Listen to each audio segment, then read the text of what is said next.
Have you ever noticed that you are the only person who is with you every single second of every single day? We spend so much time worrying about what our boss thinks, what our friends think, or what a stranger on the street might think of us. But we rarely stop to listen to the conversation that never ends, the one happening inside our own minds. Hello, friend. I'm Anne with an E, and I'm really glad you're here today. Welcome to English with Anne, a calm space for your mind and your heart. Today, we are exploring something very quiet but very powerful, the way we talk to ourselves. Because the truth is, the words you repeat to yourself every day are quietly becoming the world you live in. I remember a Tuesday afternoon last winter when I was sitting in a small, crowded cafe trying to finish a project. I accidentally knocked over my tea, and as the brown liquid spread across my notebook, I immediately whispered to myself, "I'm so stupid. I always mess everything up." It was a small moment, a tiny accident, but those words felt heavy, like lead in my chest. I looked around to see if anyone heard me, but everyone was busy. Then I thought, if my best friend had spilled her tea, would I tell her she was stupid?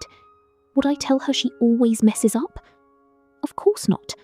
I would have handed her a napkin and said, "It's okay, it's just tea." This realization made me notice the room I had been living in. The walls were covered in my own unkind words, and I had slowly made that room feel like home. This brings us to our first cozy habit, which I call the mirror friend test. It is very simple. Whenever you catch yourself saying something negative in your head, stop for 1 second. Ask yourself, would I say this exact sentence to someone I love?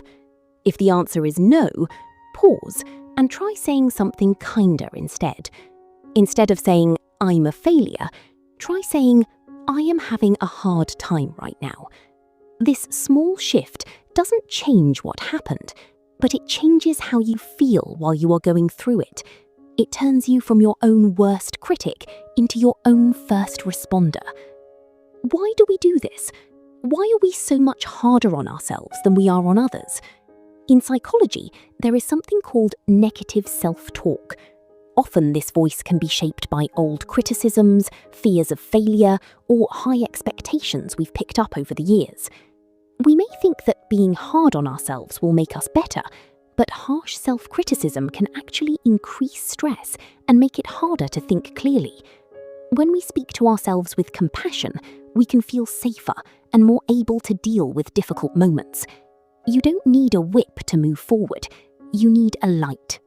I want to introduce you to a very beautiful word today: reassure. To reassure means to make someone feel less worried or afraid by giving them support and confidence. Think about that for a moment. When was the last time you took a deep breath and tried to reassure yourself? Instead of saying, "I have so much to do, I'll never finish," you can say, "I have a lot on my plate, but I can take it one step at a time." Using this word in your daily life can change your internal atmosphere. It's about being the person who tells you it's going to be okay, even when things feel messy. Our second cozy habit is the house of words. Imagine your mind is a room. Every thought you repeat is a piece of furniture you place in that room. If you keep saying, "I'm not good enough," or "I'm always behind," you are filling your room with broken chairs and heavy, dark curtains. But if you start saying, "I'm learning," or "I am doing my best," you are opening the windows and letting the light in. You have to live in this room every day. Why not make it a comfortable place to be? You deserve to live in a mind that feels more like home than a place you are always trying to escape. Sometimes our inner critic tells us that we are late in life. We look at people on social media and feel like we are failing because we haven't reached certain goals yet. But here is the wow moment I want you to remember. Your life is not a race against others. It is a journey with yourself. If you spend the whole trip shouting at the driver, which is you will never enjoy the view. What if you aren't behind? What if you are exactly where you need to be to learn the lesson you need right now? The words, "I am late," create anxiety. The words, "I am on my own path," create peace. This leads us to our third habit, the supportive sentence rewrite. Once a day, take one harsh thought you had and rewrite it into a supportive one.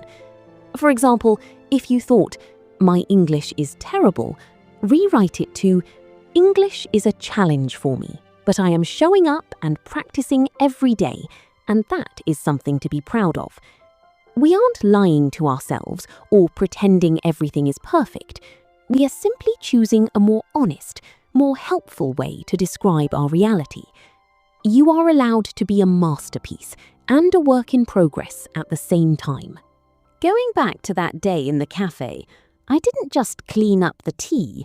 I took a deep breath and said to myself, you were tired. It was just a spill. You are okay." My heart felt lighter immediately. I realized that the way I spoke to myself didn't just change my mood, it helped me have more energy to focus on what mattered. We often think we need to be perfect to be worthy of kindness, but kindness is actually part of what helps us grow toward our potential. I want you to take a moment right now. Close your eyes if you can. Think of one thing you've been struggling with lately. Now, I want you to imagine saying to yourself, "I see that you are trying. I am on your side." Feel how that shift in language changes the weight in your shoulders. You are the person you hear the most. You are the person who narrates your life. Make sure your voice is a safe place to return to at the end of a long day. Thank you for spending this quiet time with me. If you found this conversation helpful, please consider subscribing to our Cozy Corner. It helps us grow and keep these heart-to-heart talks going. I would love to hear from you in the comments.